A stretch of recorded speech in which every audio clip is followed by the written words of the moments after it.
day and one night on that level. Wow. Okay, so that's a concept like you're saying it's Brahma, but it's not a Brahma. It's called a like right. So this is a kind of a like there are different kinds of heavens. Like the earth is flat, right, and like you go up like the second like higher level. So first heaven, second heaven, third level. Like the highest heaven that every soul want to reach is called the moksha, right? So when you go there, there is no materialistic place. So you will become a light, some kind of light, and you will be mixed up in that place. So in that place, like that's a kind of a place where like you will get a different kind of like your soul, right, will become light, a pure form of light. Like your supernatural soul will not be like different. It will reach a different level. Like your soul will mix up with other supernatural souls, and that kind of a concept, because now our soul can take the materialistic lives, right, materialistic bodies, but when it will reach that place, it should not no longer should be associated with materialistic place, and that it will be there forever, and that is a kind of like pure uh uh pure like bliss, right? So you will not have any kind of like desires and problems. There will be only happiness. Like you will not need anything. Like you also don't need any wives or children or something, right? So you will like a different kind of like your so this is the concept, but that concept is also not very like like I also don't believe in that, because just imagine if the system is eternal and if all the souls eventually they should reach that, right? So because they can only reach that, they can come back. There is no downgrade. So if all can go there, and if someone go there, then they cannot come back, then the earth should be empty if the earth is eternal. So if the earth might be empty, then just imagine the world, the place, the earth and other heavens, they all are empty, all the souls go there, then all the place will cease to exist. So there will be no reason for all these kind of places. So I don't believe in that, because these all concepts are man-made, right? Because like if you go historically, these all came from the shamanism, the ancient shamanism religion that was there in Siberia about 4,000 years back, I guess. So they created these kind of thoughts, and then they came to Eurasia, means Europe, and then they go to Iran and India, then Buddhism, all Hinduism. They like make their own stories based on that. So this is like ancient shamanism religion that Indians following. You were talking According about to like me, infinity or like forever, we try to wrap our mind around that. Like one time when I was like meditating to think about what it really means, I think of it now as perpetual expansion. Like it sounds a lot like a heliocentric concept, which is funny, but I'm thinking in like metaphysical terms.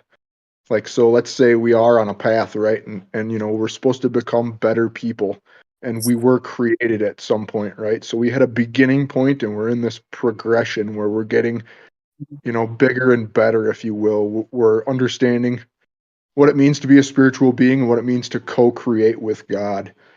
And so, because that means like infinite variety, basically, maybe eventually we become like co-creators with God, and we co-create universes of our own that have, the same number of beings as this universe, how many ever that may be, and then how that goes on and spreads into infinity.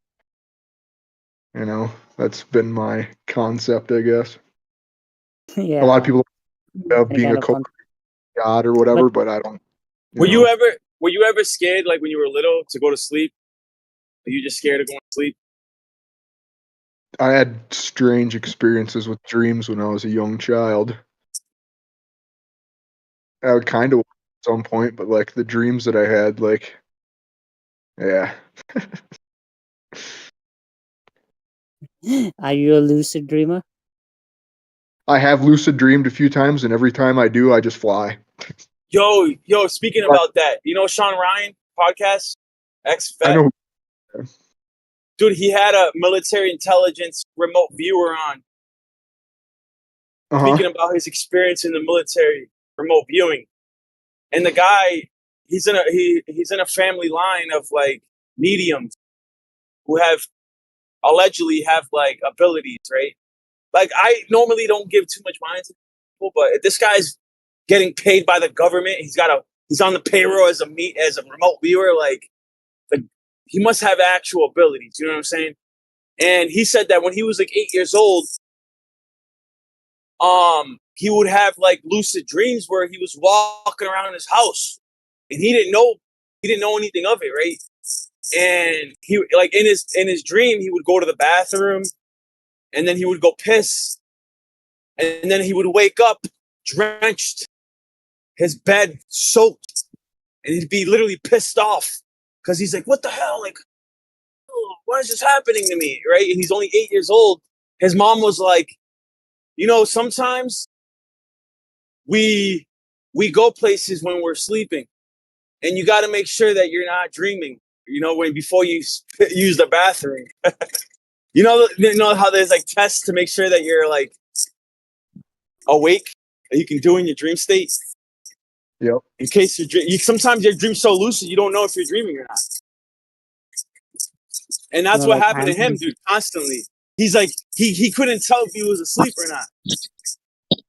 not. Like I'm a lucid dreamer. Like I have lucid dreamt more than 100 times, I guess. It's not a like very big thing to worry me. It's an easy task. And it's not like something magical. No, it's normal. Like I have like controlled my dreams many, many times. And I figured it out. Oh, it's a dream. Okay. I'm dreaming. Okay. Let's try to control it. Let's try to not wake up. And I have controlled it many times. It's not a good, like, it's not a thing like very, like it's related to your higher consciousness. Yeah. It's related to your, like subconscious mind, I guess, in your soul. Yeah. But it's not something like you can do some magical. So he started to develop this ability and foster it. And he said at one point, once his mom told him that, it like stuck with him. And he started to actually foster that ability.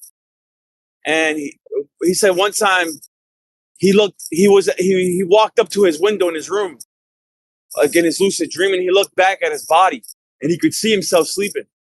And that's when he knew that like he had this special ability to be able to like leave his body in the night. And he started doing that. I think that's a lie. I think it could be a lie. I'm not sure. I know that astral projection is legitimate, and I know there's remote viewers that have been able to actually like map out military bases, Russian submarines in great detail. Even talk about like technologies that were completely top secret, but yet revealed in remote viewing. And then later, the guy was vindicated, where even people like commanders were like, "This guy's making this shit up."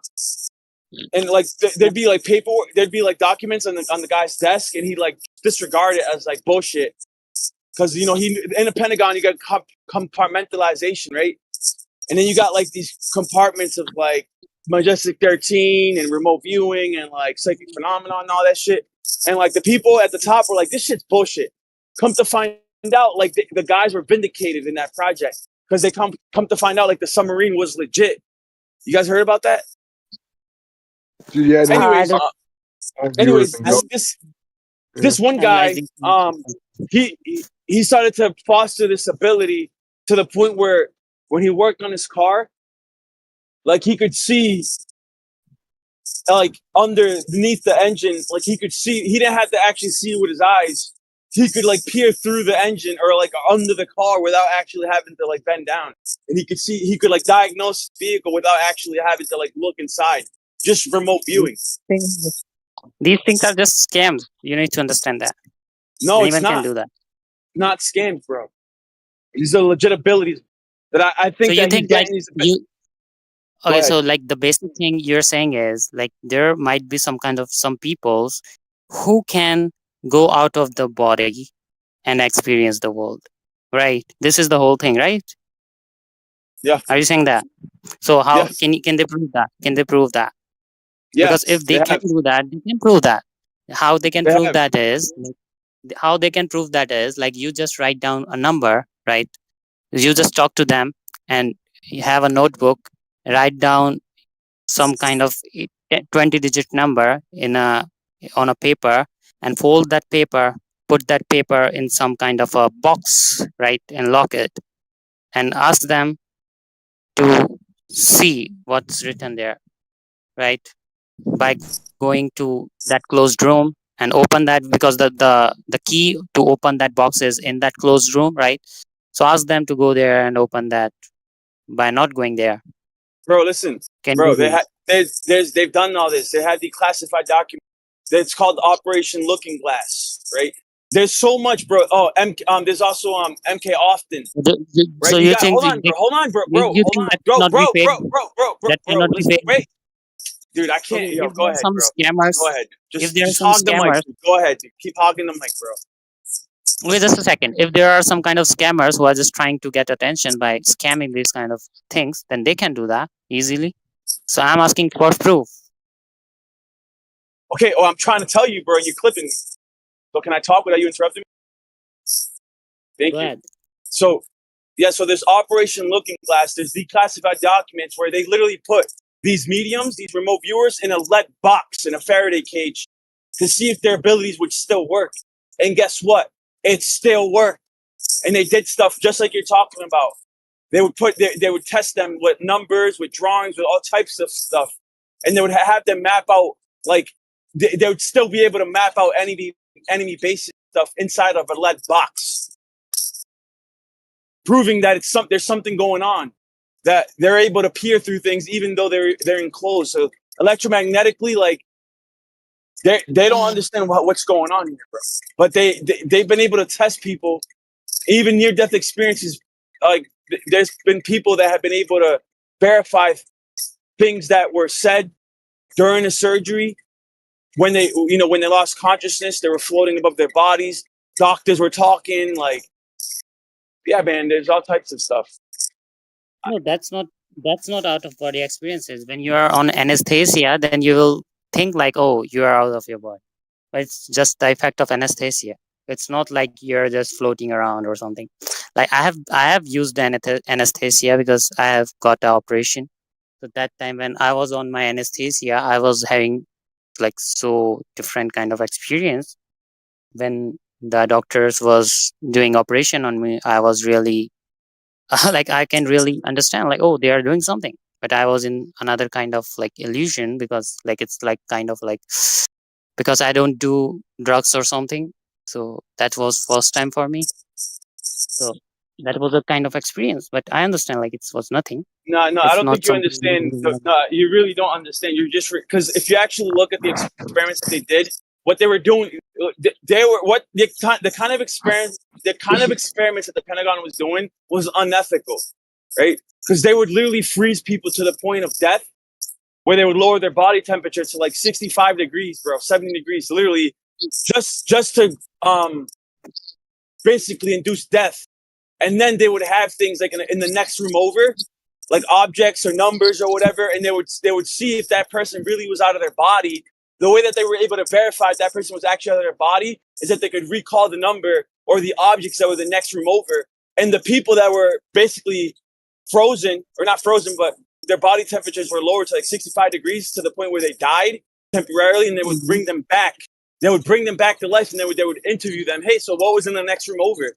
And then the people successfully could recall not only number combinations, but like they could describe objects that were in the next room over that would have been impossible any other way unless they were able to travel outside their body. For you, it's proven, but for me, it's kind of a staged thing to scam other people. Dude, it's not scam, dude. These people work for the government. They got a payroll as remote viewers. Dude. The government is going to waste money for 30 years on a program that wasn't successful. This program went on for 30 years. They do all kind of shits, all kind of fakery, just to satisfy their work.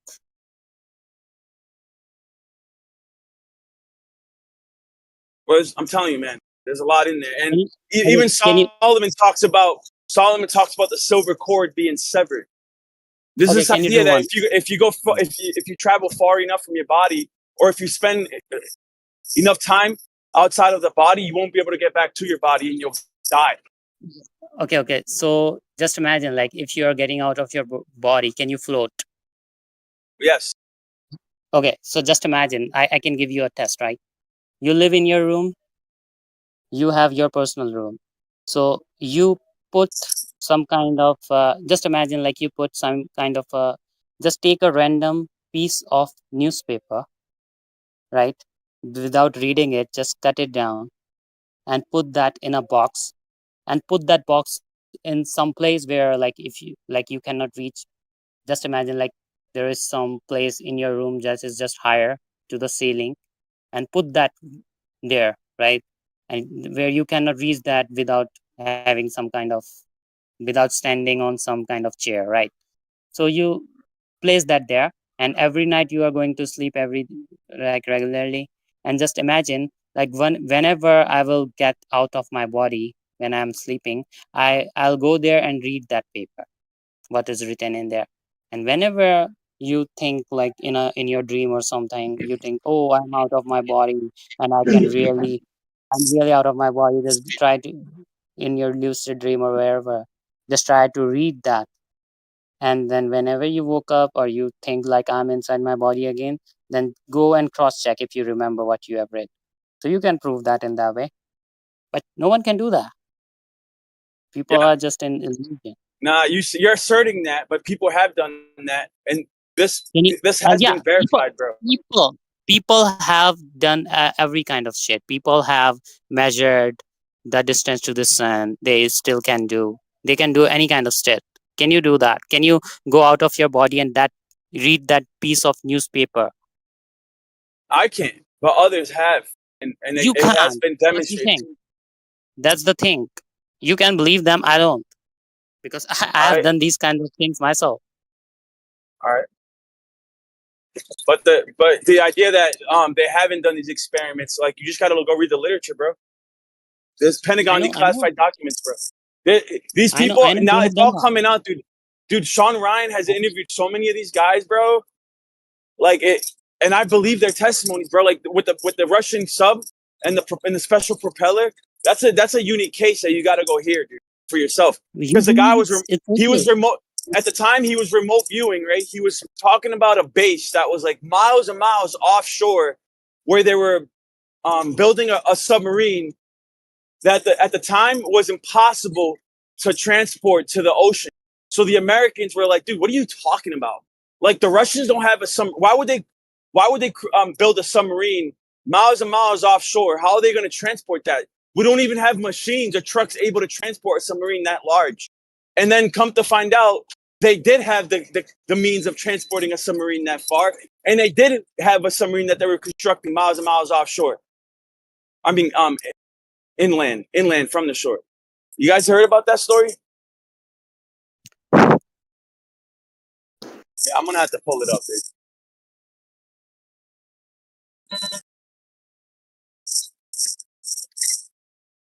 No, I Okay, never so heard about it specifically, but okay, so the people you're talking about. Okay, so the people you're talking about, they can go there out of their body and do these kind of things that I call scams. So can they go to their room and, like, put the camera and write, like, they have some kind of piece of paper they have never read, and they put that somewhere on some place, right? And just by going out of their body, they read that.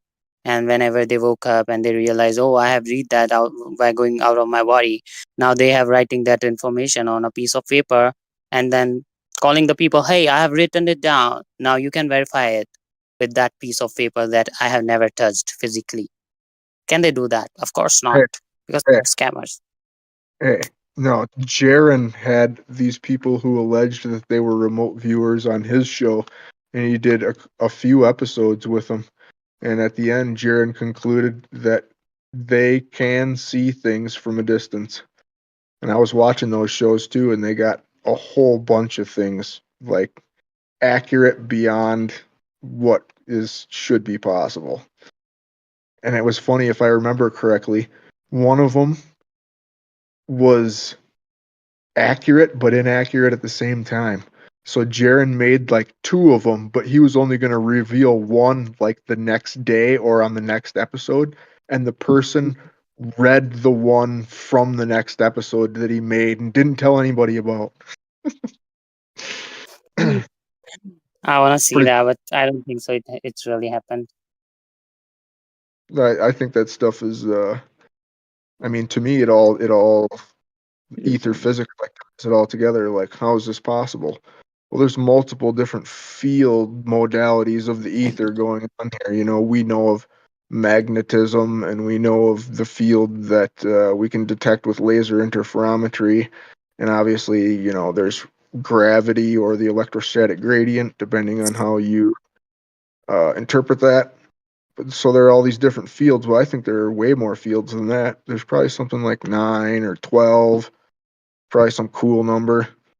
Yo, so it says here, it says here the CIA funded a remote viewing program in the late 1970s, which accurately predicted the location of a secret nuclear test and submarines, leading to increased funding, and also used psychic abilities to gather information about suspected Russian military facility. A remote viewer accurately predicted the launch of a new Russian submarine, but it was initially dismissed by engineers. However, satellite photos later confirmed the accuracy of the prediction, leading to the recognition of remote viewing as a valuable intelligence tool. A psychic helps locate a missing child through remote viewing, which is the ability to see things beyond one's physical location. And this, yeah, so it just, dude, there's a lot in here, bro. I could keep reading, but I don't. Just letting you know, bro.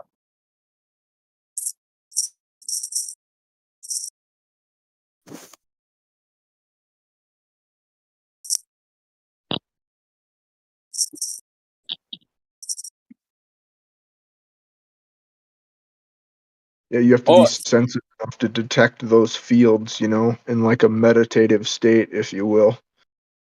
Yeah, the FBI has used them. Actually, this one guy, the same guy who tracked down the submarine, the FBI constantly would call him to track down missing children, and he stopped working for the government. He said he got tired, he resigned, and the government, and they kept harassing him like, please, like we need you, and he just didn't want to work for them anymore. And also, there's another guy called what's this guy? Forget his name, dude. He also works for the FBI and the government. He decided to also stop working for them. Forget his name, dude. Kim Clement. The government constantly harassed him, but he stopped working for them. He didn't want to work for them. But yeah, like there's these missing murder cases where they use mediums to track down bodies, missing children. Dude, that's legit, bro.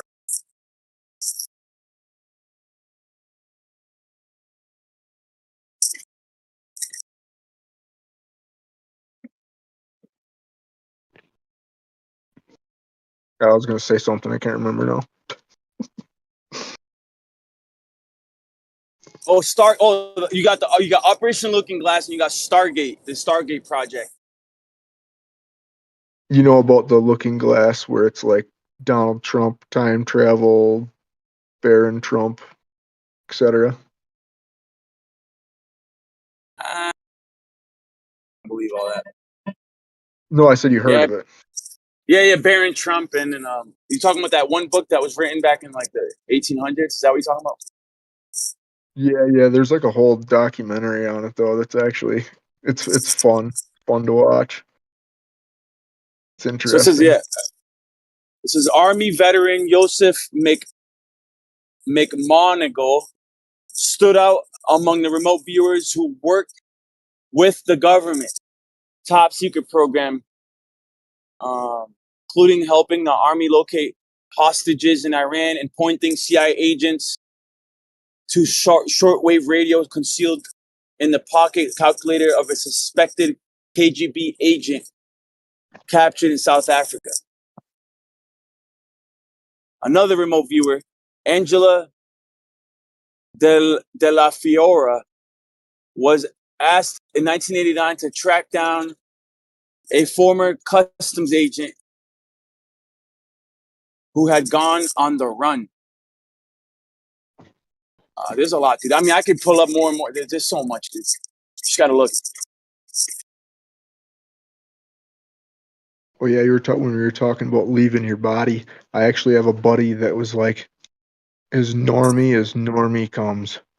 Like watch CNN stuff like that. He's the dude I've known forever, you know.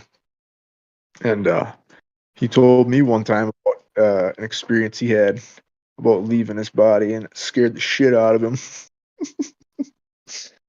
I was just like, man, that's crazy.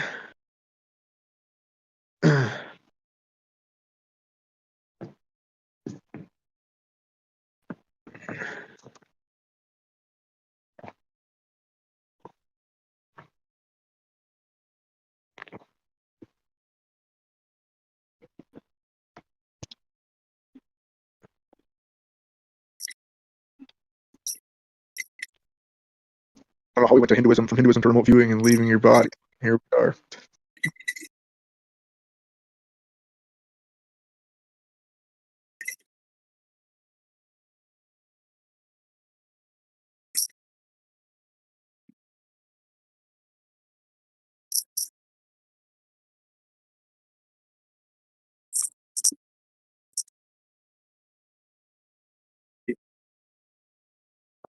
Paper? Yeah. CIA, remote viewing stuff. But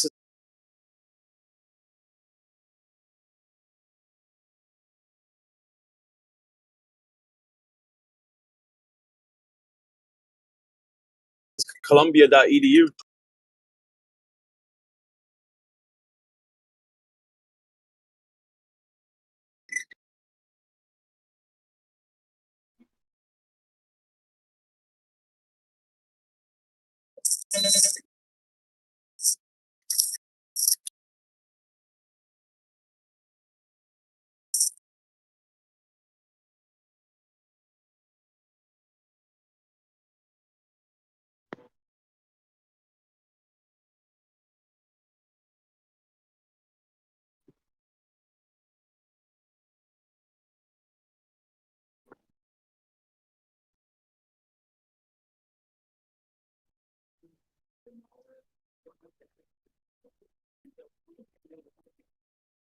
Did you see the name at the top of it, Lion? Wow. Referencing Project Stargate? Huh.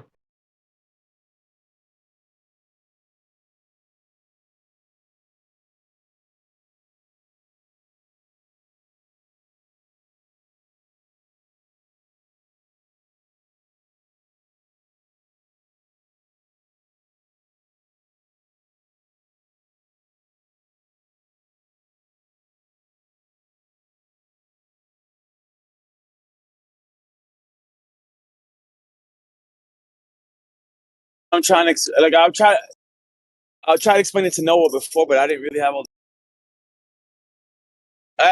I'm gonna have evidence of it. That's just something they're hoping for. You know, it's like it's crazy. You know, I seen a testimony of like a radical Muslim.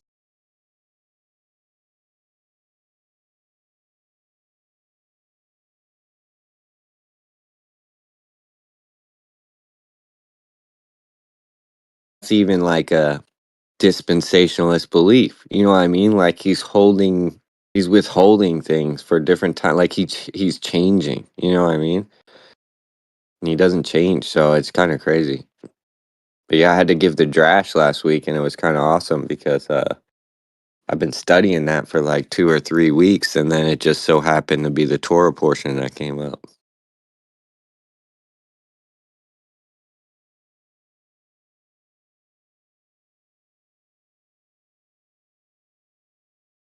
So yeah, it says John Nelson Darby, born in 1800, was 19th century theologian and founder of the Plymouth Brethren a Christian movement. Darby is particularly known for popularizing dispensation theological framework that divides history into distinct periods or dispensations in which God interacts with humanity in different ways. Central to Darby's theology is futurism, a view of biblical prophecy that interprets much of the book of Revelation, Daniel, and other prophetic passages describing future. What else to say?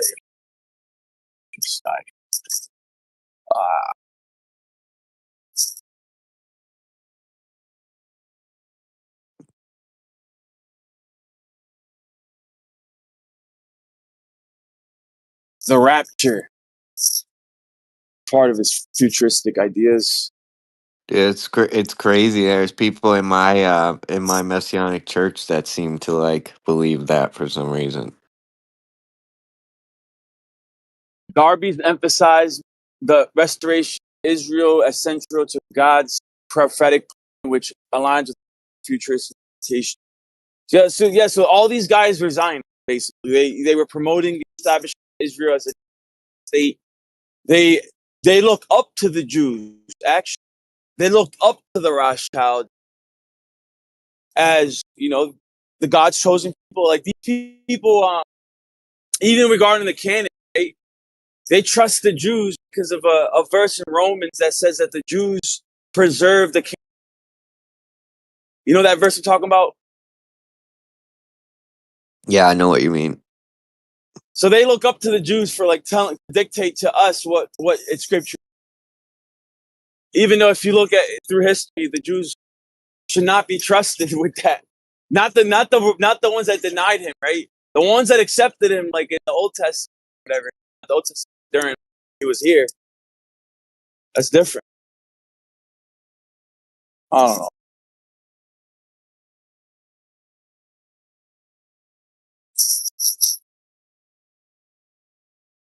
Yeah, there's obviously a way big difference. I mean, you don't even need to go deep into the history if you just have a good understanding of the scripture and you understand that John the Baptist and his father, were priests, yet they weren't. John the Baptist wasn't active in the temple, but there were these Pharisees and Sadducees. You know what I mean? Like it starts to kind of all that history stuff should be clear to you when you understand the whole story.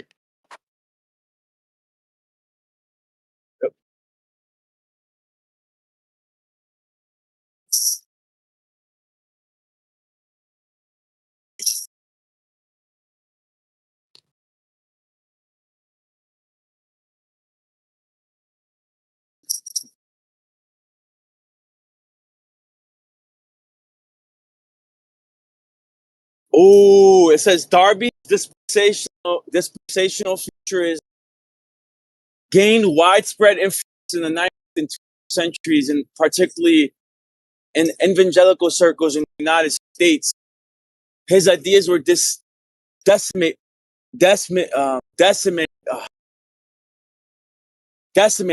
Can't say that word. Disseminated through the Schofield Reference Study Bible of 1909. So it was a cooperative thing. A study Bible that integrated dispensation interpretation to the common, including the establishment of Israel as a state. This framework became foundational for much of modern evangelical eschatology, especially premillennial and rapture focused. Yeah, man. These are the guys that basically shaped most of Christendom in the United States: Schofield, Darby, and Calvin, Martin Luther. Yeah, it's like the doctrines that tickle the ears. It's crazy. Changed the whole entire. They had to be like influenced by Hastan or something because they changed the message, the gospel, dude.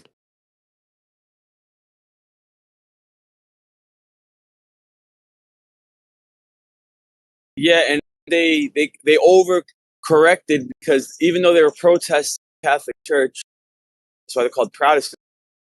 At the Westminster Confession, there was a public announcement. You can still find the paper on where they did the reasons why they took out the Apocrypha, as they said it wasn't inspired. That was the Christian reformers that took out the Apocrypha, and that's why we only have 66 because of it conflicted with their theological views. Yeah, because you got the whole Maccabees of these people dying for the law. Like you can't have that. You know what I mean? Like it's so crazy because I was trying to explain that to my brother. He's up in New York. I don't see him that often. He came down last for 3 days because his grandmother had passed. So we have different dads, but I went with him and we were talking. There was a lady actually across the way, like at the table we were sitting having lunch, and she was also Torah following. She called it Hebraic roots, you know.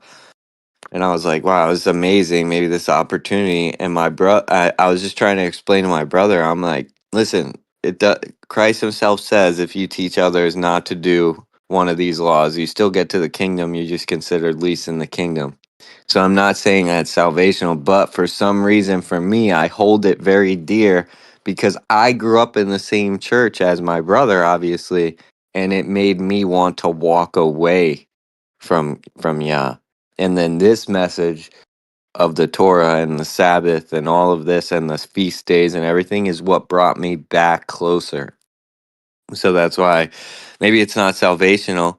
Same thing could be said about flat earth. Like, you know, it's not a salvational issue, but it does save some people. You know what I mean? Like for the deep thinker, this might be more proper. Bro, I love it.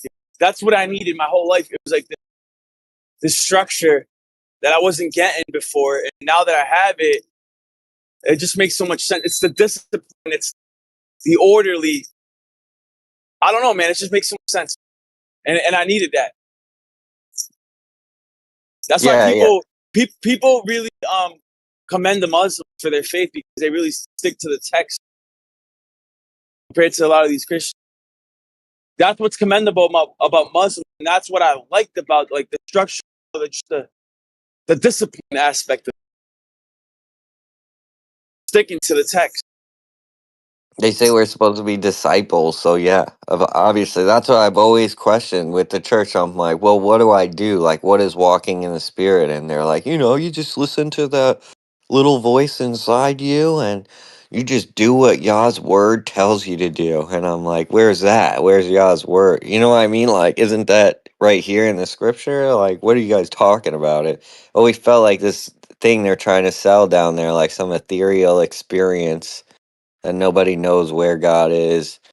Nobody knows where hell is or heaven, and it just got weird to me. I don't know. It made me feel like this is just made up to give the excuse of eternal life. Back in the day, people wanted eternal life, and but when you really think of it, even people that say today, they're like, "Oh, I don't even care if I had eternal life or whatnot."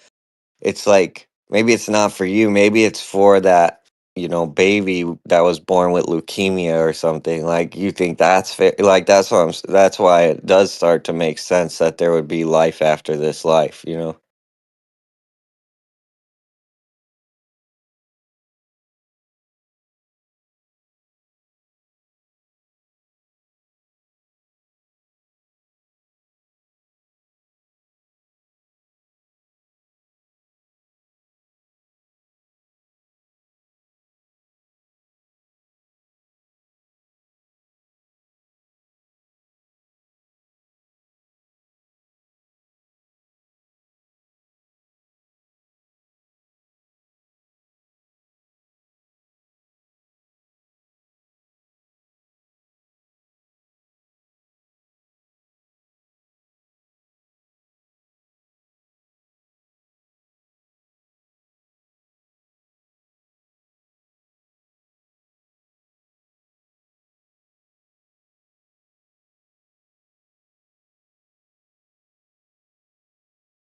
I thought it was crazy. I really enjoy the conversations with Percentage a lot, because I think he's like real logical and has a really good point of view on things. And I thought it was very interesting on that conversation we had about like what guarantees the resurrection in Islam compared to, in Christianity, or what, or followers of the way. And it's interesting that they don't really have evidence of it. That's just something they're hoping for. It's like it's crazy. I seen a testimony of like a radical Muslim that was like a terrorist, dude, but he like Christ visited him, dude, put his hand on his shoulder and revealed himself as the truth, the way, and the life. And he had never heard that. And when he found out it was Jesus, he broke down. Um, it was like literally a light that came, put his hand on it. The guy was saying that, in his religion, like forgiveness is something that you don't know that you have until the end, Judgment Day. You don't know if you're forgiven until Judgment Day. It's not something that's assured for you in this life. And then when that being came to him in that dream, in that vision, he said that you're forgiven. He told him that he was forgiven. And it didn't make any sense, bro, when he came out of it. When he put it all together, bro, he converted.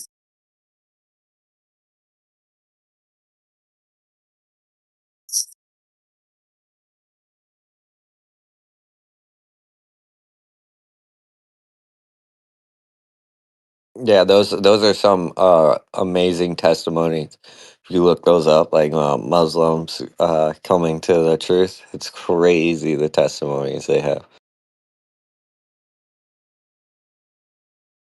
I could tell he wasn't, bro. The guy was bawling. He was like, he could barely talk.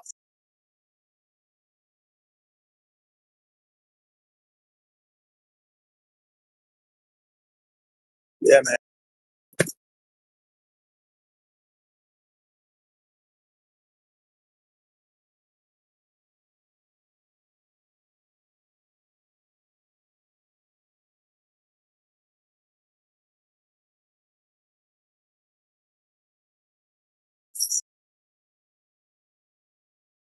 You hear Omni yesterday telling no tanks you can't logic your way through physics? That was pretty funny, dude. I couldn't believe it. Nah, I left. I wasn't that. That's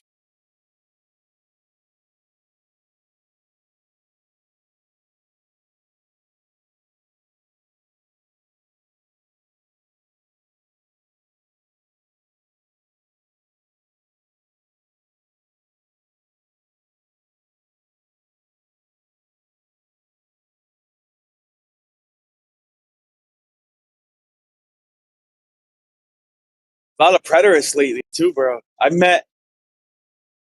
talked to, so Trinity is a preterist. Matthew or Matatyahu is a preterist. Kingdom Within I don't know if that is Kingdom Within. Talking to him today. He's got a server.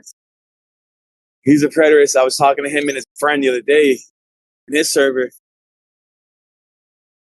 showing him how like that's bunk. But it's gaining popularity, bro. And I know the reason it's gaining popularity is because Tartaria, because all those guys are into Tartaria too, bro. Or they're all into the mud flood stuff.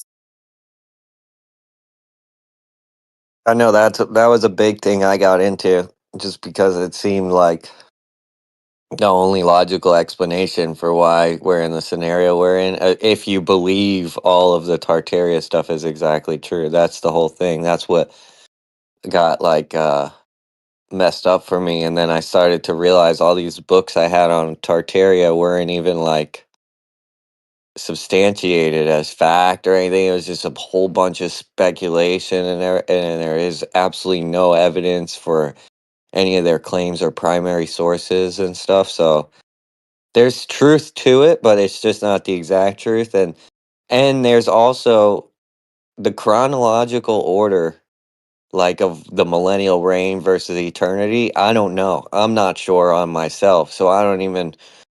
You know what I mean? I kind of just hold. I guess I'm kind of agnostic on the chronological order of what's going to happen because I've called myself a post millennialist before, but I would never call myself a preterist at all. No, no. But I don't know. Like What's a the part of difference again? me. I forget. A post millennialist is like that. When Yeshua came here, dude, he set up the millennial reign, and there's nothing that says it has to be a consecutive 1,000 years. So, like, the gospel message has to be preached in a proper way for 1,000 years before he comes back, essentially. And that's like kind of post millennialism in a nutshell is that when he was tempted by Satan in the desert, he bound him from being able to deceive the nations. That's a specific bounding. It's not like he's just bound. He still is roaring, like a lion, waiting to devour someone, but he cannot go against the church. The church constantly prevails against him. And for the first 300 years, it looks like they were preaching the gospel message. And since then, it hasn't really occurred. Maybe a few blips in time here and there. So we need to like preach the gospel message now, like to add it all up to 1,000 years, essentially. It's an interesting concept. But because a lot of the verses just say like that when Yeshua comes back, he's coming back with his angels. Everyone's resurrected and judgment occurs. You know what I mean? Except for Revelation is the only one that's kind of saying, there'll be two judgments and stuff like that. Because it does seem like you're judged, but on your deathbed as well. Because there has to be a decision made on what side of Sheol you're going to, right? So there's judgment there as well. Yeah, yeah, yeah. There's like an initial judgment on earth, right? Like when you die, you instantly have a place you're going to the wicked chamber or the right chamber. That kind of happens naturally. You don't have to be like in front of the throne for that to happen. It's like a natural, like it's like a physical thing. Um, from what I understand, it's just I wonder if it's on your deathbed that like all that is occurring, and then like that's your last and final choice is like, do you accept this as true, or not? Like I don't know if Yeshua comes to visit those on their deathbed or an angel, but there's a lot of stories of people seeing some weird stuff on their deathbed. yeah, they start seeing angels and stuff.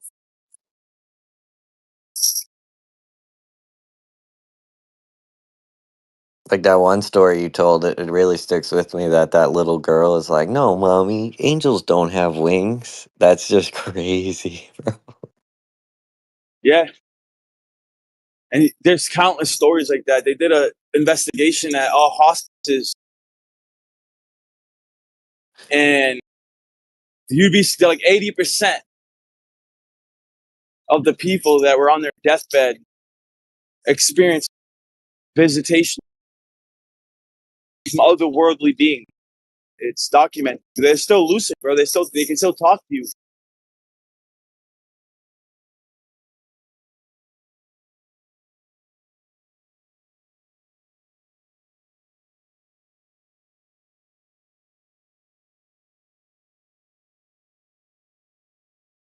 Nurses will talk about it too.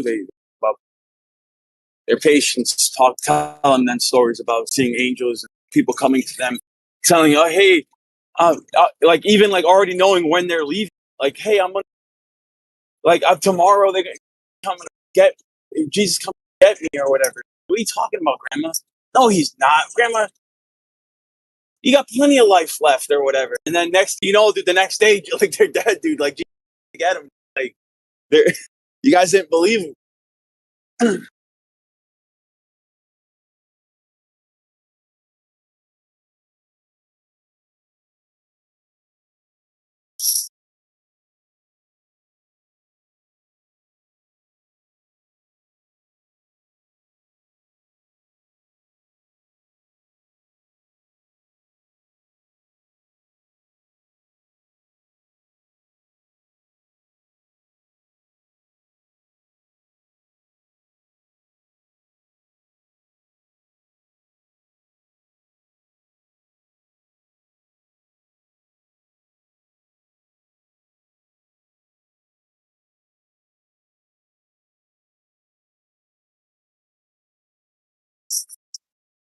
Trump's been signing a lot of really, really good stuff. Like, he's been doing a lot of good stuff, bro.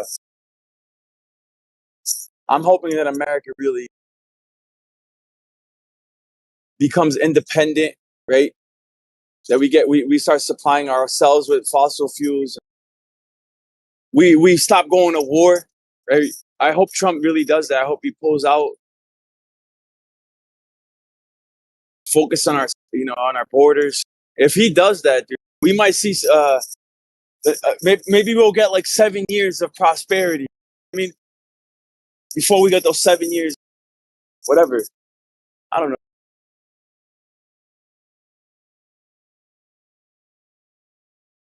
Yeah, no, it's I always look at it like there's gonna be good and bad going on at the same time, and it all depends on, you know, I guess your perspective on what's going on in that time. I almost said reference frame, but it's like it has to get better.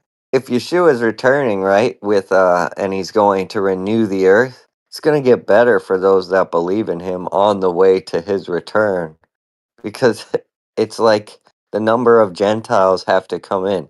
That means there's going to be more and more believers and more, you know what I mean? Like, so it, a lot of people look at it like, oh, it's just going to be so terrible. That's why they have to come up with this rapture doctrine. But I don't know if it's just going to be terrible for everyone. I think it's going to be terrible for the wicked. I don't know about the righteous. Righteous, I think, will be protected, but still here on the earth witnessing what's going on.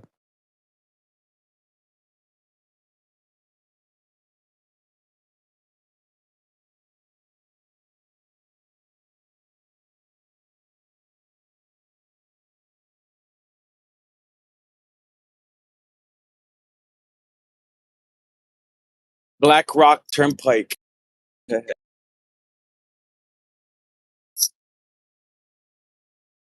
what it's called. That's the road you're driving. Yeah. I just drove by it. Black Rock. Yeah, I really love the idea that it's just like a huge palm tree in the center of the earth, and then like it's the stars are all its leaves and everything. Yeah, I really love that idea. Because then if you think like a palm tree is like pretty skinny, so yeah, you wouldn't be able to see it. It kind of makes sense. I don't know. That's so tree of life being a palm tree, dude. You're hilarious. It's got I to be know. tropical. It's got to be tropical. Doubt. I don't think it's to be like an evergreen. Yeah, I don't know for some reason and they call that like the devil's tree, and they always try to invert it, and then they put it on like that. On South Carolina has like their flag with the crescent moon and the palm tree, you know.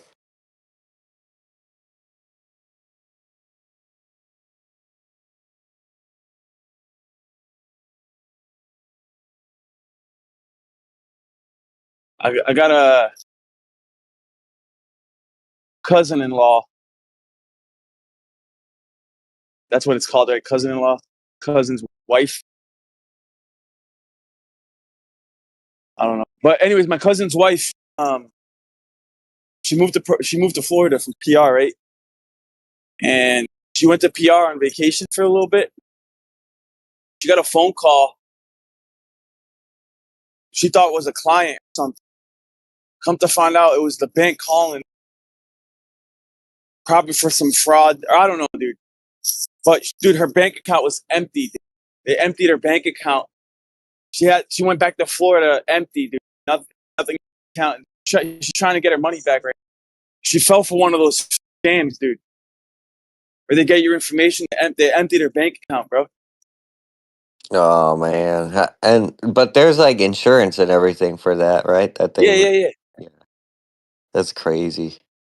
I mean, hopefully they, I don't know how that works, but yeah, they do have insurance, but I don't know. Call those like victimless crimes. They try to That's how the perpetrator, tries to justify that.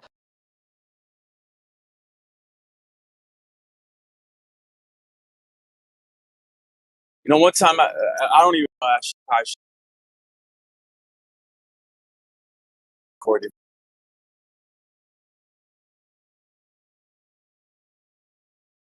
But yeah, I got money back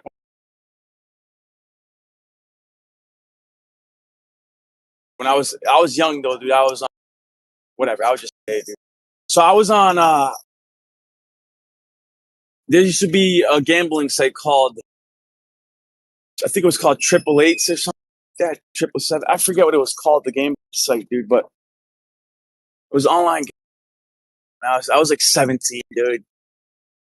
I lost some money, dude. I was mad. So I told the bank that somebody took my card, bro. And then that I wanted my money back, dude. And I lied. And they did an investigation. They're like, yeah. And they gave me my money back, bro. I was like, what? I didn't even know that was a thing, dude, at the time. Yeah, that's crazy, bro. Yeah, man, I got my money back. I only did it once, though. I was just so mad, dude. I was salty and bitter that I lost my money. I told them.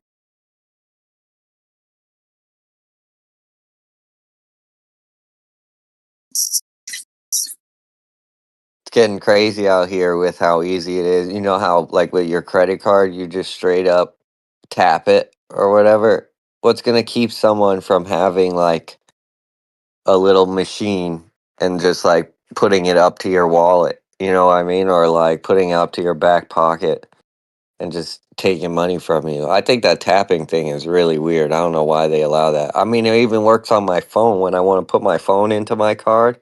I just literally put the phone or my card into my phone. I just put the card on my phone screen, dude. Yeah, dude. When you tap the card on the debit card reader, all it takes is a quick swipe, like, process.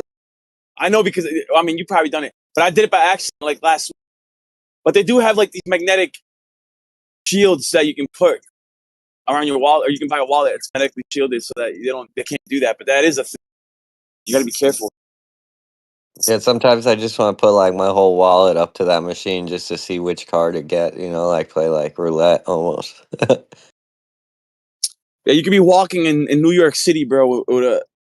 They sell them things, black dark web, like Silk Road,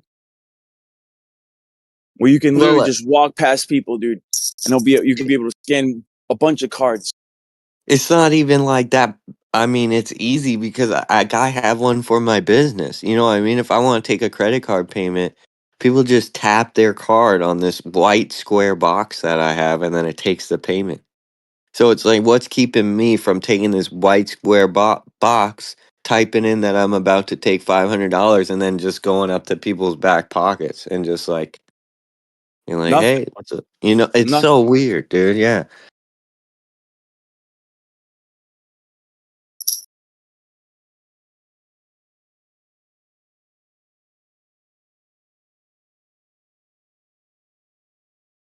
Oh, at Whole Foods, dude, which I love.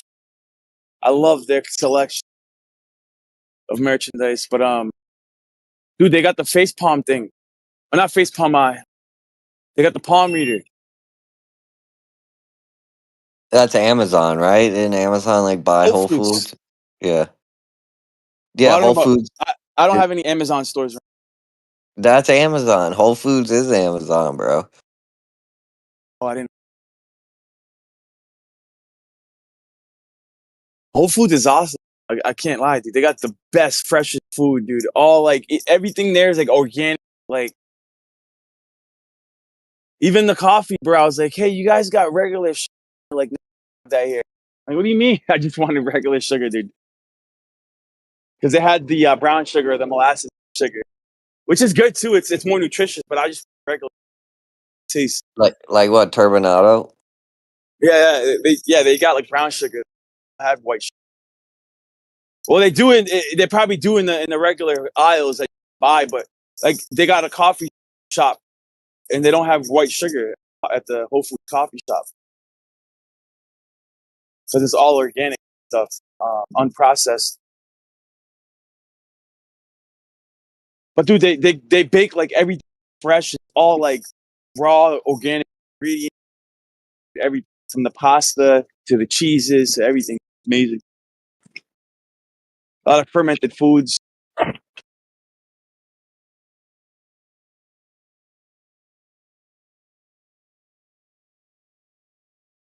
Yeah, when I lived in Arizona, we used to go there a lot. They don't have one of those around here. The closest thing to it's like a Sprouts. Got those, but they do a lot of farmers markets on like Sundays, Wednesdays. They do a lot of them on Saturdays, obviously, but we still are able to go to the farmers market on like Sunday, Wednesday, get a lot of fresh ingredients that way, grown locally. I kind of like that aspect of it too.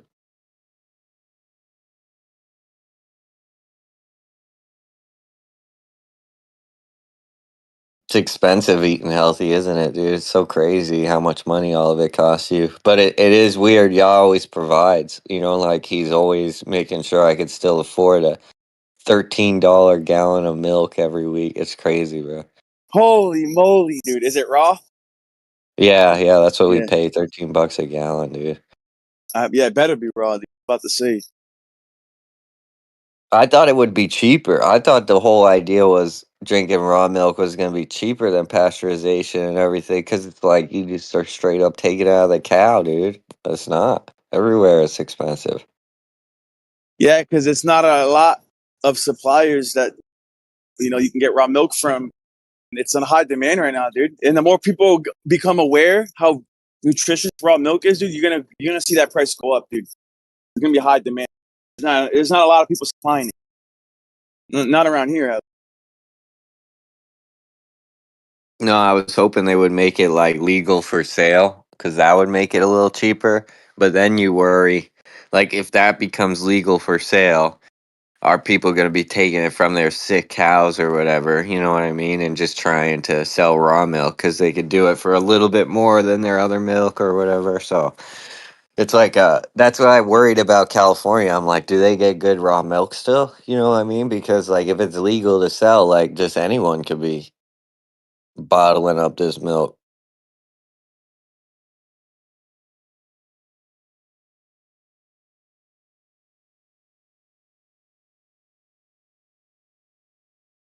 But you could get like raw kefir at Whole Foods, I think. That's unpasteurized. Yeah, they got some raw stuff in there. Even like fresh squeezed juices, fresh pressed juices.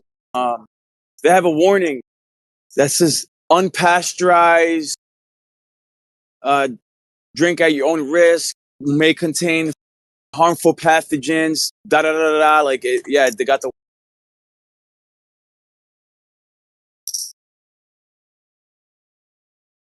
Yeah, you gotta see what my raw milk says on it, dude. It's hilarious. This is for calves only, it's like not for human consumption and all that. It's hilarious. Even just like the fresh squeezed orange like that, they have the warning, dude. It's crazy because everything's pasteurized. Everything.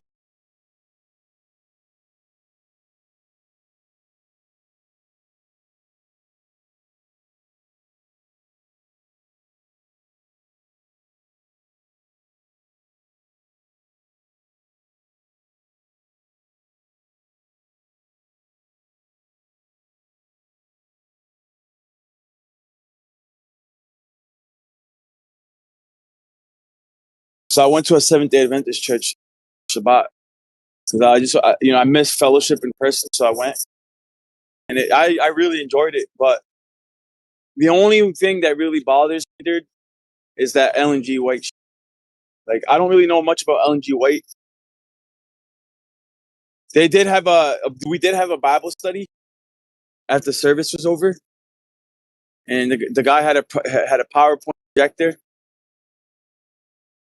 And he was going over the armor of God in Ephesians, comparing it with the priestly garment, priestly robes, and like the Roman soldier, and it was pretty good study. But then, in between that, he did have like sections where he was talking about like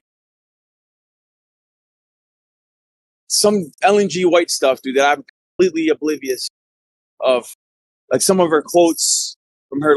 I had no idea that she had written like 40 books, like literally like 100,000 pages of material. Did you know that? 100,000 pages of life of. I've never even heard of her, dude.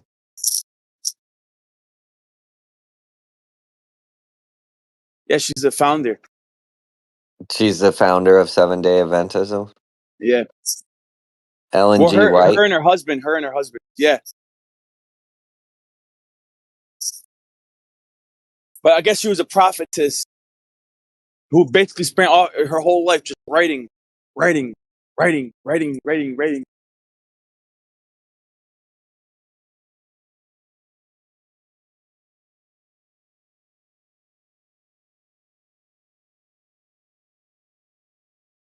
She had visions, huh?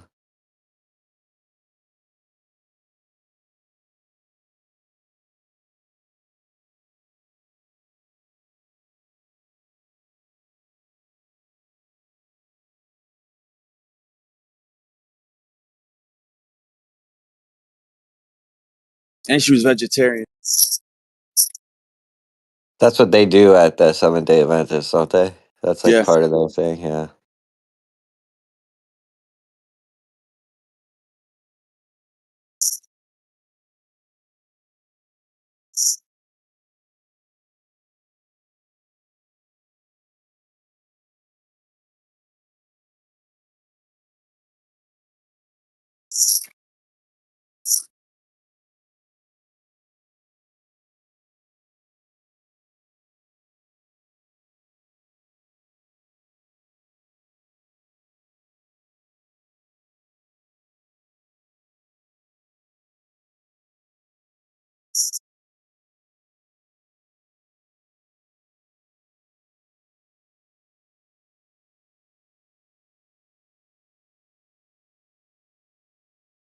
You play any games, Torah? No, not really. I was just reading, dude. I thought I was off mute. I got a phone call and it actually put me back on mute. How weird is that? Normally does the other opposite. But it says this lady, Ellen G. White, her theology did not include a doctrine of the Trinity. Yeah. No, it's the Father, the Son, the Holy Spirit, and the Father's higher than the. Yeah, there's a lot of good stuff, bro.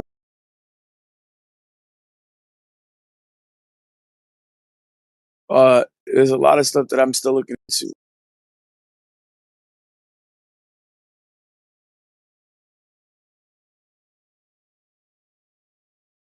Her credibility as a prophet, I'm not entirely sure. Like I know, I guarantee I can find some. Dude, she wrote 100,000. If I can find one thing, that's wrong, then she's not a prophetess. Saying that's what I mean. According to the Deuteronomy 13:18, if even one thing is a lie, then everything that she ever said can't be, has to be denied. Even if they did come true, or just one thing would disqualify her as a prophet. Yeah, if in my opinion, it has to be like turn back to the Torah is one of the huge things. If they're not saying every single prophet we've ever had, it's like the major part of their message. Turn back to loving the Lord your God with all your heart, soul, and mind, doing His commandments, and I don't see that from a lot of modern prophets.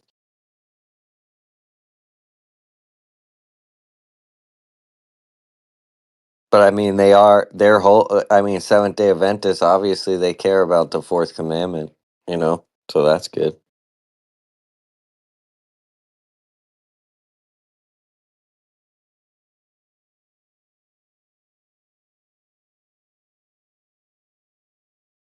No, No, hey, what games are you talking about? What do you mean? Like on your hold on, phone? real quick. So what was I gonna say?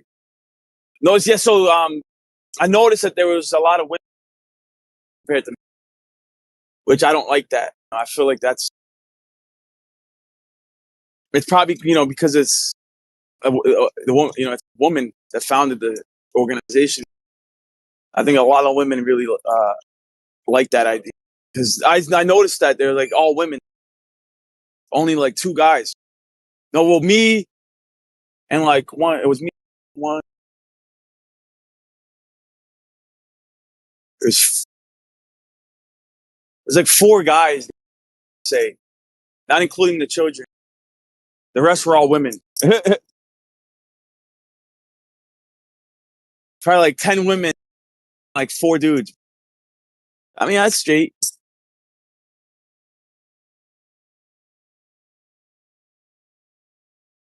All old ladies, besides like a couple that had like a daughter.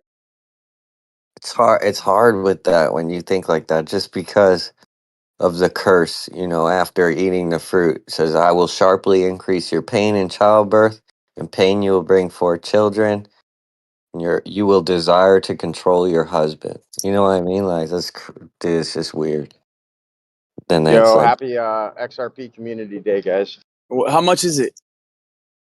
Well, it's not the price point. It's the fact that today is officially XRP Community Day, and I guess there's some big news that they're gonna release today. I don't know exactly what it's about, but supposedly it's supposed to be some big news they're gonna drop today about XRP.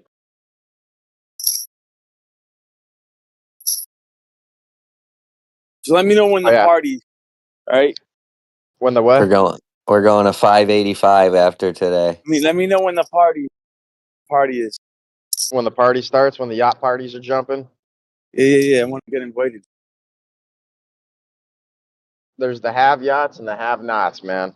As soon as I get 40 grand from XRP, I'm buying 2 robots. They're gonna start building robots for the gold mining adventure. Just watch out. Let's go, dude. Let's go. Yeah, we got to get that gold. We diving off that yacht. Yeah, boats and hoes for sure. Imagine like hit the lottery, bro, like this year, dude. Yacht. Like, we're joking right now, but what if you actually end up buying a yacht, dude? That'd be crazy. It's gonna be the Earth Awakenings yacht. What are you gonna name it? I don't know, dude. That's a good question. Yachts are expensive. The upkeep, dude. I don't know if you want a yacht, dude. Yeah, we'll put it on the corporation. It'll be a corporate tax write-off device. Yeah. Bet.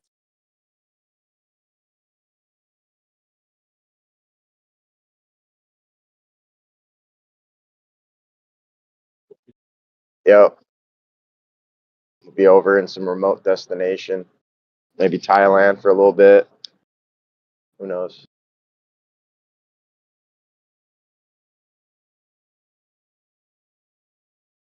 Lady boy. What if come with me? What if you strike gold like the Illuminati card says, but not with actual gold, but with crypto, and then with that money we'll be able to explore our realm a little bit more. That's the plan, dude. We'll be able to finance a trip to Antarctica. It'll be an ether research project, bro. All of it, bro. We'll be looking for new land. We'll be freaking doing ether stuff. Fucking all sorts of good shit. From XRP to ARP. Dog, you just buy a giant, dude. Go to Antarctica. That's what I'm saying, dude. We'll go stake an ether flag in that bitch. Worst comes to worst, we'll have like one of those mobile ports on the that we can. Worst case, we can just escape the blimp if something happens. Like if we hit the firmament. We get one of them icebreakers. We go to the center. We go to underneath Polaris. That's the goal. No, I'm scared of all kinds of shit, bro. Fucking blimp, dude. Flat Earth blimp. We'll just be traveling around here and there. We'll make the Michelin blimp look silly, bro.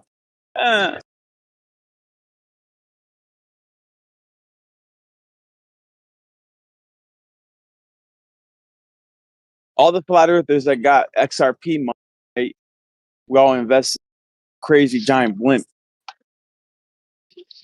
Wouldn't that be something, dude? People actually invested in the XRP in our community, and everybody, for the majority, like made it out pretty well. Nice, dude. I don't want to work the rest of my life, bro.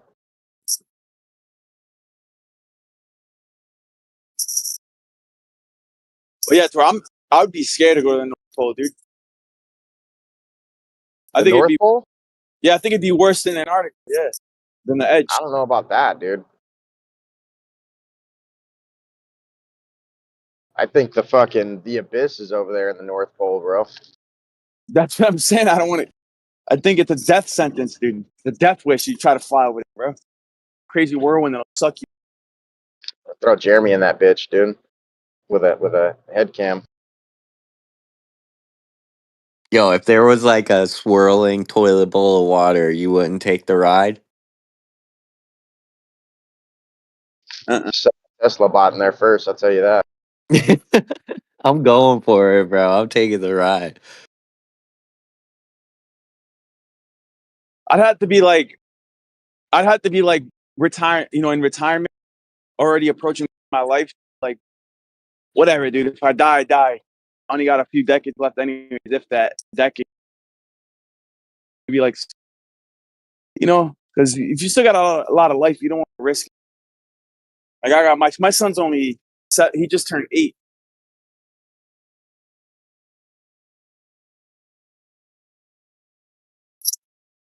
It's a good age, dude. It's when the attitude starts. Yeah, you're right. Oh yeah, it only gets worse. Trust me.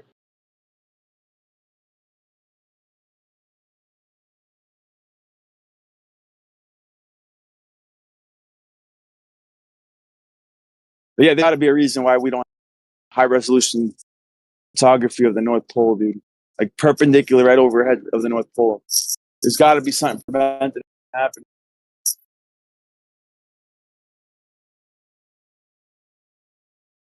Yeah, from what I understand, the ISS doesn't fly over the south and north, right? It just like Yeah. stays within the tropics, essentially. Yeah. Which is kind of crazy when you think about it. Like, what's going on in between the tropics that all these bodies, kind of move in a different way than the stars do? So it almost makes me wonder if they're like in the superfluid, and then the stars are like way back, way, way back further than that.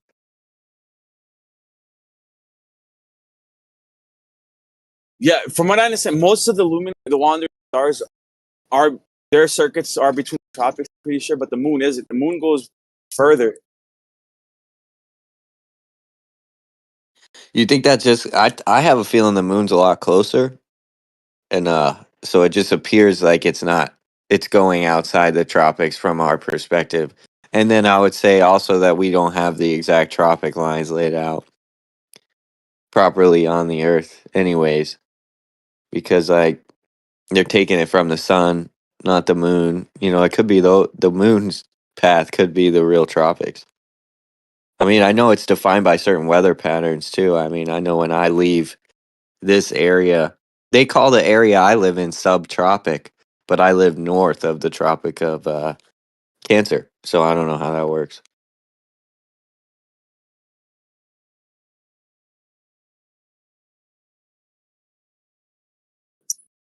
Like specific plants can grow. Like you come to my area, Florida, and we have royal palms, foxtail palms. We have all these beautiful palm trees.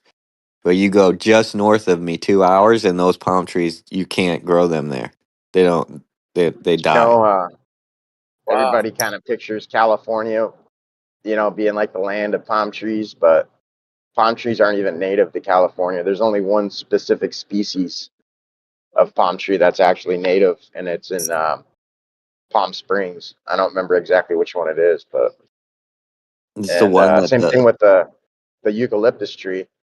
The colonizers that came here originally planted a shit ton of eucalyptus to fight back the frost and the wind, in their farming.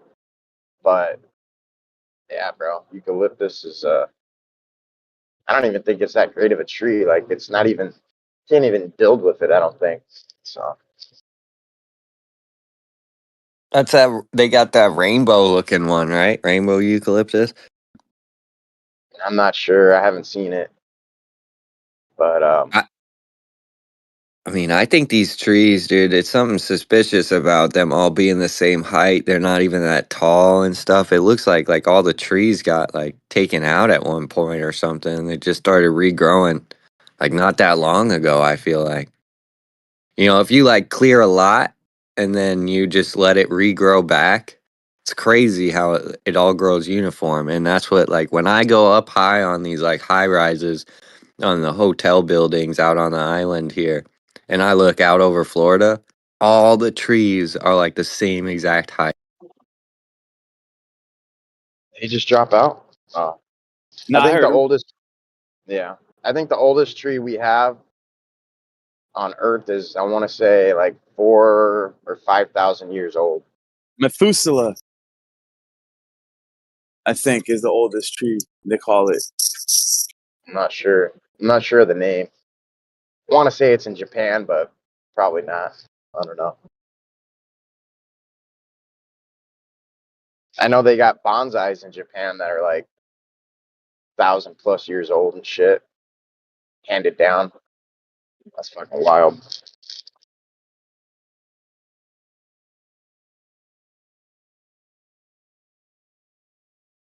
Think about all the shit that's gone on during that tree's life, and somebody's sat there through all the bullshit, watering this fucking thing, keeping it alive, dude.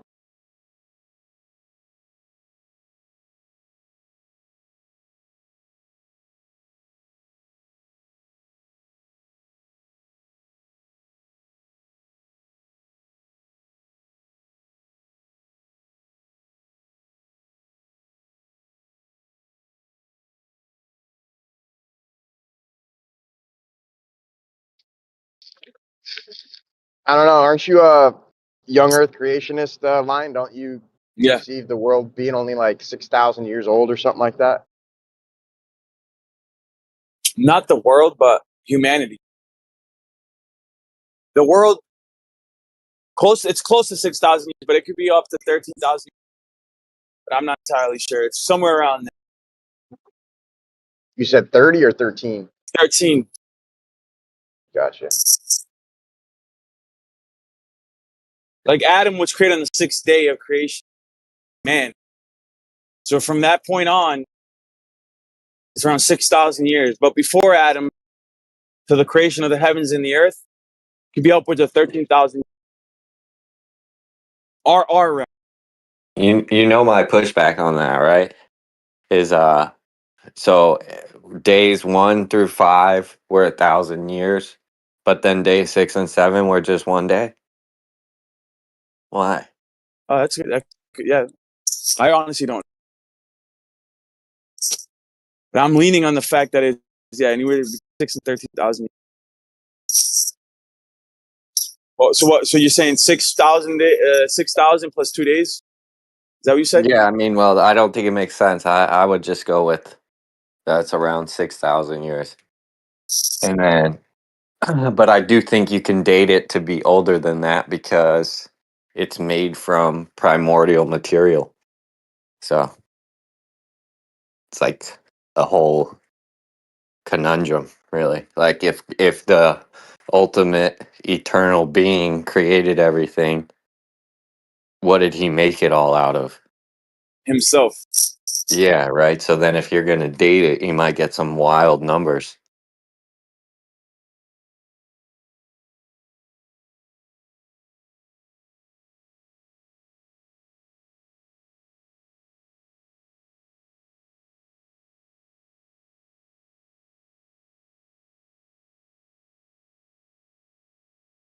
Like we were talking about that convention of time a little bit yesterday, if it's like a physical thing or if it's just a concept. And like in our scientific understanding, it is conceptualized because they'll tell you this is what a year on Earth looks like. It's 364 or 5 1/4 days, right? And then they'll tell you a year on Mars is this long, a year on Venus is this long. So those are all increments of time they're giving you, but they're different amounts of time. Like it's just based on this idea that time is this you revolving around the sun or something. I don't know. What does Scripture say about time in the kingdom or the afterlife? Does time elapse the same? Yeah. There's specific appointed times still in eternity. I don't know how you keep track of that in eternity, but I think it'll be Yeah. easy to keep track of because Yah will be keeping track of it for us. So basically, when the Creator set the luminaries in motion, fourth day of creation, the way that the luminaries were set in motion was patterned after an eternal resonance. It's sort of like, you know how you have this ultimate reference point for all intelligibility, logic, and wisdom. There's also an ultimate reference for time, and he's the one that actually it's all fixed, right? It's all anchored to the Creator, time Creator, and it's based off of his own call it breath, right? Whatever. Not based I off thought of not based off of arbitrary record of Mercury or Jupiter's planet or Jupiter's moons like Galileo tried doing.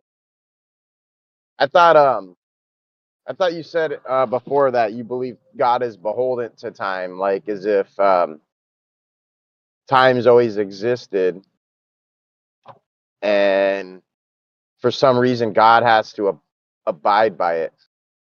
Right. Yeah. That's the case because time is not arbitrary. It's based off of a ultimate reference, and that time is ultimately dictated by the Creator, and he has because he's bound himself right by his word, by his oaths, by his covenant. He made an eternal covenant with man, and he sanctified the seventh day for all eternity. Right, the seventh day is a perpetual covenant for all of eternity. It has a specific resonance, oscillation, frequency. Right. Clipping a little bit. Mm-hmm. Yeah. So yeah, Yah is beholden to time because of his So word. so does time have a beginning and an end, or is time eternal? Time is eternal. So there's no beginning or end when it comes to time. Time's always been. Time has always been for him, right? But he set this reality in motion. This reality had a beginning, but this I'm not reality is asking. I'm not asking about this reality though. okay. I'm talking about in the ultimate sense of time, right? Like that's why I kind of said like the afterlife or the kingdom. Like, does it elapse the same? Yes. Yeah, I don't know. I don't really see it like that, but yeah. So I'll try to explain because I get this from the scripture. So in essence, the 364-day Enoch calendar.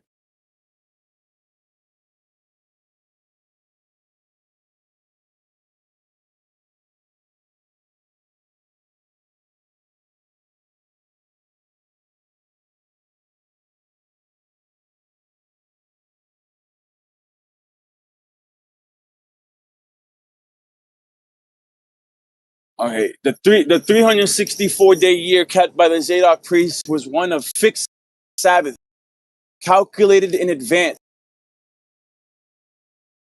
and based on a symmetric division of days of the year and to equal 7-day periods. The best definition of the year is neither a solar nor lunisolar year, but rather a 7-base schematic year, known as septenary.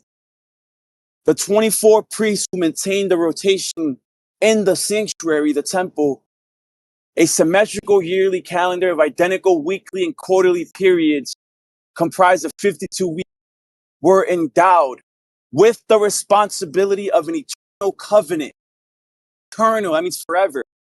They observed the continuous annual cycle of Sabbaths with the appointed times of Yahweh, Creator, along with the 7 year cycle of sabbatical years, known as Shemitahs, believe these cycles was an eternal testimony, a 364-day year that followed a numerical harmony that corresponds with the inhalation and exhalation of cosmic pendulum. We got Jubilees chapter 2, verse 9. And God appointed the sun to be a great on the earth for days and for Sabbaths and for months and for years, for Sabbaths of years and for Jubilees and all the seasons of the years. Now, ultimately, the sun doesn't dictate, the Creator does. The Creator doesn't need the sun to dictate time or the moon. He made the sun and the moon for us, for our benefit, not for his benefit, for our benefit, so that we could keep track of time, sacred time. But it's not ultimately dictated by the sun or the moon. Right, because what Joshua stopped the sun and the moon for 3 days, and they track that with time. What do you mean by that? Well, if it wasn't, I mean, if time's dictated by the sun's movement, how do you track how long it was stopped for? Well, it says in Joshua that it was for a whole day. Stop for. Okay, it was just a day. I thought it was 3 days. I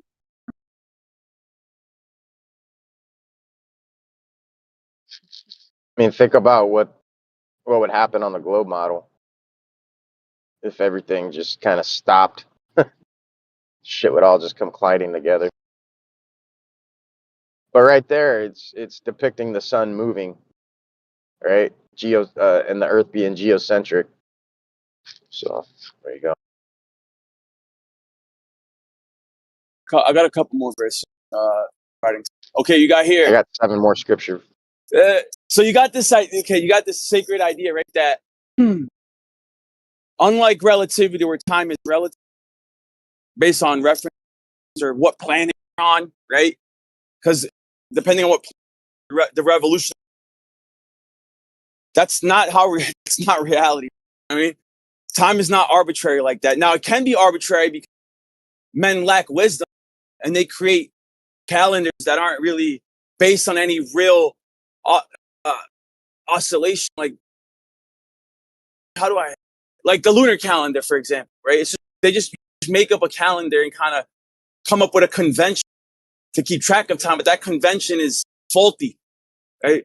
You have to intercalate here. You might mess it up. Like it's a work in progress. A lot of these calendars are works in progress that we just kind of arbitrarily created and are problematic for trying to keep track of. But there is an official sacred time that was given to us from above. That I don't think we would have ever been able to come up with it if it wasn't given. So can God stop time if he wanted to? I don't know. I mean, I don't know what that would look like. I think before I asked you that, you said no, but I could be wrong. We talked about this like a month or so ago. You mean like hit pause and everybody just freezes, stops moving, but he's the only one that can move around? Well, I don't know. I mean, the way I kind of perceived from how you were talking about it was like God is subservient to time. He's beholden to it, and that's kind of how I was perceiving the way you were implying it. I don't know, maybe it was me hearing it that way, or the way you were saying it, or if that's what you meant. But yeah, no, that is what I meant. That is what I meant, because he made an eternal covenant, right? He made an oath, and he can't go back on. Can't like mess up. Now he can't mess up that rhythm, that oscillation, that constant breath, like that. Because time is what? It's duration, movement, and there's like this pendulum back and forth, or inhalation, exhalation, right? It's a constant movement that's predictable and faithful. The scriptures say that the moon is faithful as a faithful witness. It's not deviated from its orbit. Neither has the sun is a faithful witness that has not deviated from its orbit, regardless of what science try to say, oh, it's moving away an inch a year or whatever. There's a reason why the luminaries are very predictable in the circuit.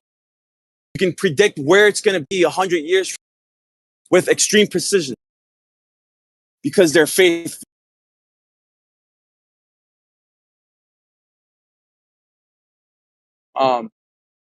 But there's this idea that you can actually be synchronized with the time in heaven, right?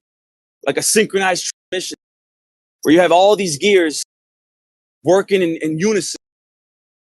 And there's like a numerical harmony, a resonance that permeates all of existence, our realm to Sheol, to the heaven.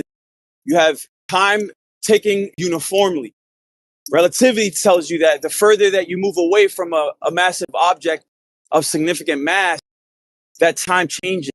Or if you start moving at this, at 500 knots or 500 miles per hour, that there's a slight deviation in time according to the atomic clocks and all that. Or, if you reach the speed of light, that time will slow down or even potentially stop. But that's bullshit, dude. Time is uniform, regardless of realm. Regardless of gravity and all this extra stuff.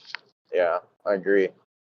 I didn't really buy into that too much when I forgot who brought it up yesterday, but he was saying, the closer you get to a massive object, the faster time speeds up or slows down? I can't remember, but I'm like, maybe it was Zanuck, but I'm like, so what you're saying is we can essentially affect time and create a time machine possibly. And he's like, yeah. Well, it's not a time machine. It slows down time.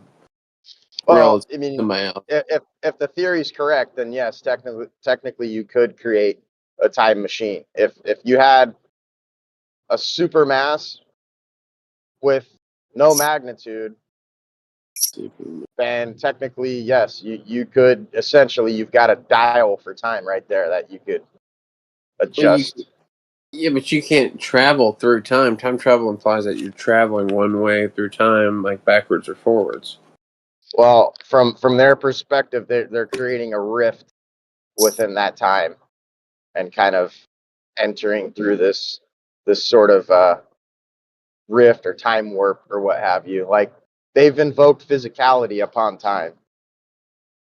And in doing that, in theory, they believe that they could go forward or backwards in time. So I don't know. It's a little bonkers. I get it, but yeah, the increment of time, like a year per se, is an increment of time, and all the planets have a different amount of time for a year to occur. Like, what do you mean time is physical, 50? Like, it's not. Like, dude, it's just relative to like how people think they're going around the sun or something. No, it's relative to like, say if let's just say if I happened to go to a very massive planet, let's just say Mars weighs 10 times the amount of Earth. I go to Mars for a little bit, and because of the huge gravitational well there, time would be ticking slower for me. So by the time I got back home, I would have only aged like a year, and everybody on Earth would have aged like 30, 40, 50 years. That doesn't like follow at all. No, dude, that's not. You got it wrong. You're mixing. You're mixing GR with SR. But yeah, and it doesn't make sense at all. It says right here that 1 year on Mars is 687 days, dude. So what are you talking about? You're totally missing the point. I'm doing a hypothetical. So according to GR, right, the closer you are to a massive object with a gravity well, it time will tick slower. And yes, the further you the further you get from that mass, the faster time will tick. But it's not like SR where it's not as significant as SR where if you travel near the speed of light, like you come back to Earth in 30 years we're gone, even though only a week went by. The faster you know what I'm saying? Like the faster you get to the speed of light, the more time goes by on Earth. Yeah, same with high gravitational potentials. I don't know the No, exact it's not. math. It's not the same. The SR, you get way more Yeah, time difference than GR. well, depend. I mean, you can. There's extreme gravitational potentials that are close to what traveling at the speed of light would come close to, like towards the surface of black holes. Like the theory says that essentially, as you move across the event horizon, time essentially stops for everybody but you. Yeah, okay, you went from talking about a planet, now talking about supermassive black hole, bro. It's different. Yeah, well, I'm talking about massive objects. I'm not talking about planets. Yeah, that is what a black hole is, dude. It's a supermass with no magnitude. So that's pretty much by definition. Whether you believe in that or not. What do you mean no he's got a point. magnitude? What do you mean saying no magnitude? you brought up the event horizon. You're just talking about like if you were on Mars, Jupiter. Now you're talking about black holes, bro. Category, you're taking a category error. Dude, I'm talking. The reason I brought up Mars was a hypothetical. I said Mars, if it hypothetically had a lot more mass. I'm not talking about the real Mars. I'm talking about a hypothetical Mars with a lot more mass. You're totally missing my point. All right, fair enough.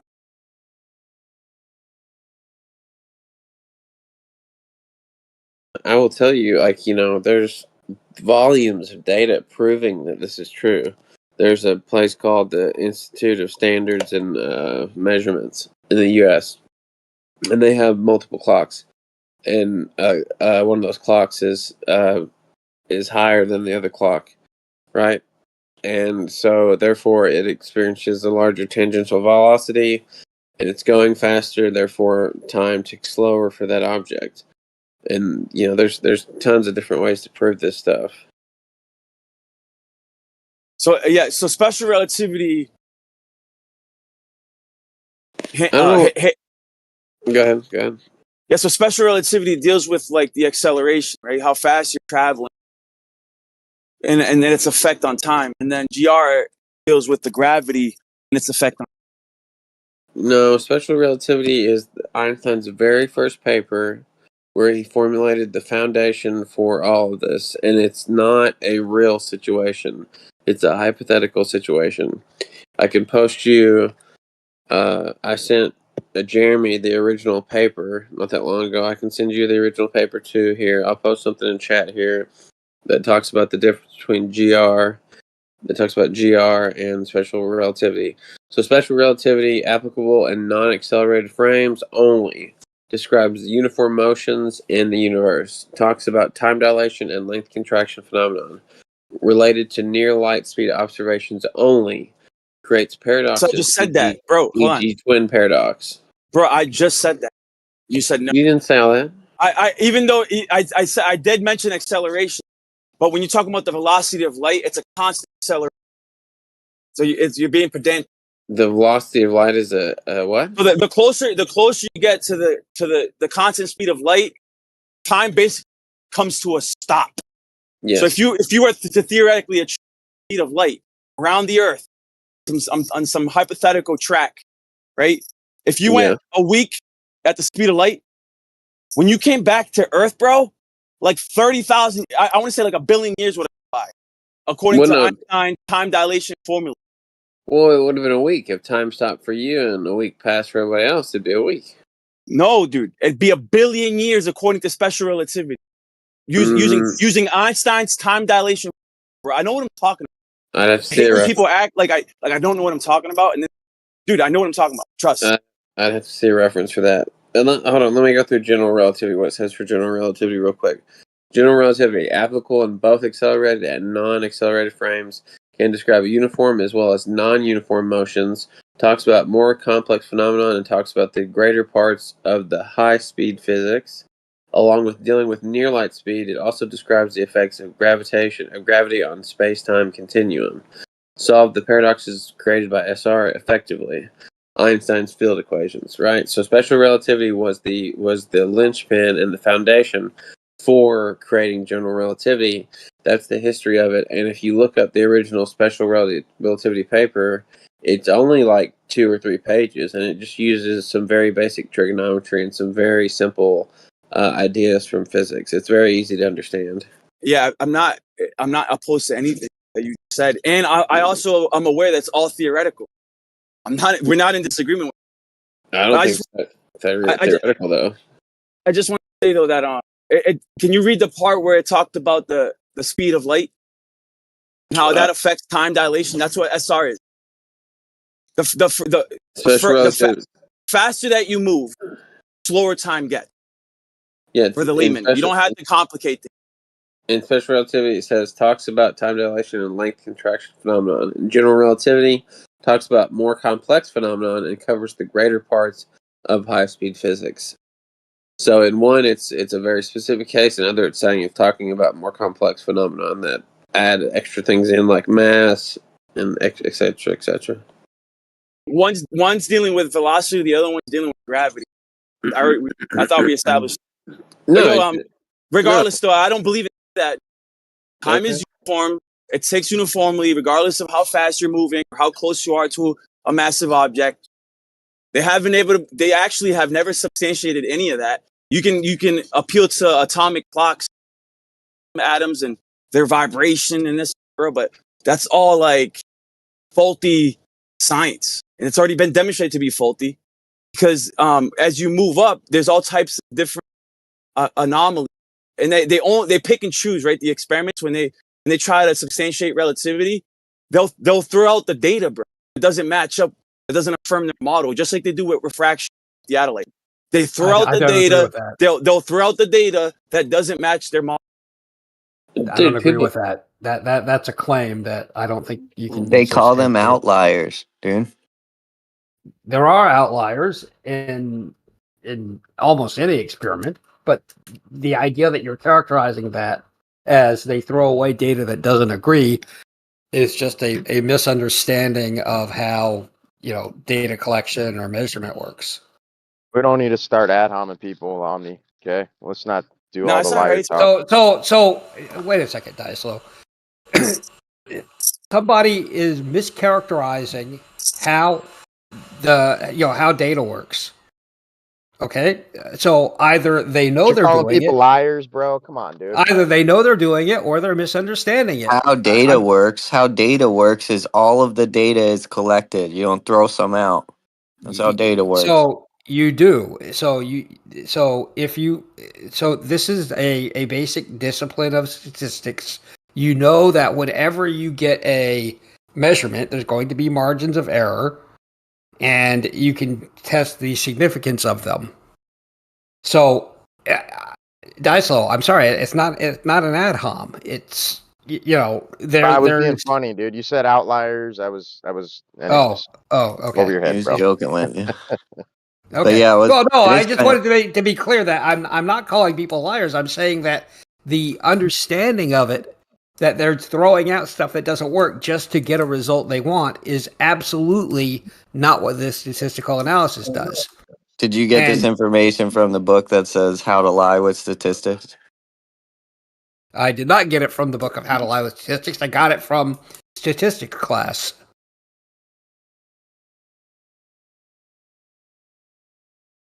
And it has been substantiated a lot.